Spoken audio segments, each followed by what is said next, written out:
باز هم انتخابات و فضای آماده شدن ملت ایران برای انتخاباتی سرنوشت ساز، انتخابی که برخی همچون دوره‌های پیشین به دنبال پیگیری اهداف دیرینه خود در آن هستند.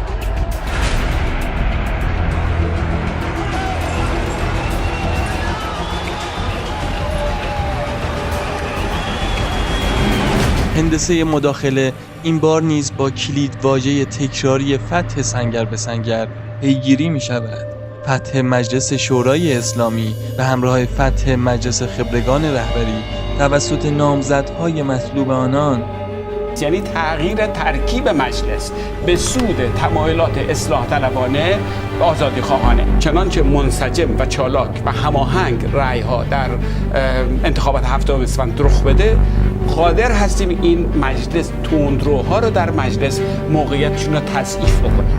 این سناریو با بی‌اعتبار کردن شورای نگهبان قوام یافته و فرصتی تاریخی را برای بدخواهان ایران پدید می‌آورد. با اینکه صلاحیت‌ها به شدت رد شده، اما مردم مواجهن با یه واقعیتی کسانی که برایشون معنی بیشتر بتونیم باز بکنیم. رد صلاحیت‌های گسترده انتقادهای زیادی را به همراه داشته. حتی حسن روحانی رئیس جمهوری ایران هم به آن اعتراض کرده. چیزی که شما ازش به مهندسی انتخابات تعبیر می‌کنید، معتقد هستید که روند نشون میده که این شدیدتر و شدیدتر خواهد شد. در انتخابات بعدی این رو بیشتر شاهدش خواهیم. ما معتقدیم که در جمهوری اسلامی ایران انتخابات آزاد عملی نیست. گزارش‌ها حاکی از رد صلاحیت گسترده داوطلبان کاندیداتوری در انتخابات مجلس شورای اسلامی است. اون چیزی که ما از گذار به دموکراسی حرف زدیم، درک ما این بود: تسخیر سنگر به سنگر تمامی نهادهای انتخابی و بعد حذف نهادهای انتصابی. تمام راه‌ها رو این قانون اساسی بسته. یعنی یه شورای نگهبانی که هر چی دلش بخواد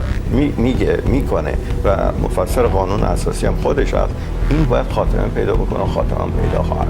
داستان چنین روایت می شود: در شرایطی که شورای نگهبان در حال ساقط شدن از اعتبار و وجاهت لازم برای نظارت بر قوانین است، با فتح اکثریت کرسی‌های مجلس و در دستور کار قرار گرفتن تغییر قانون اساسی، فشار خبرگان مورد حمایت آنها به رهبری برای پذیرفتن این تغییر، کشاندن دامنه اختلافات به مجمع تشخیص مصلحت نظام و در نهایت برگزاری رفراندوم برای قانون اساسی جدید، داستان را به سرانجام مطلوب آنها خواهد رساند. رفراندومی که به زعم لندن نشینان و شومنهای واشنگتنی پایانی خواهد بود بر نظام جمهوری اسلامی مبتنی بر ولایت فقیه، یعنی پایان خمینی و رهروانش.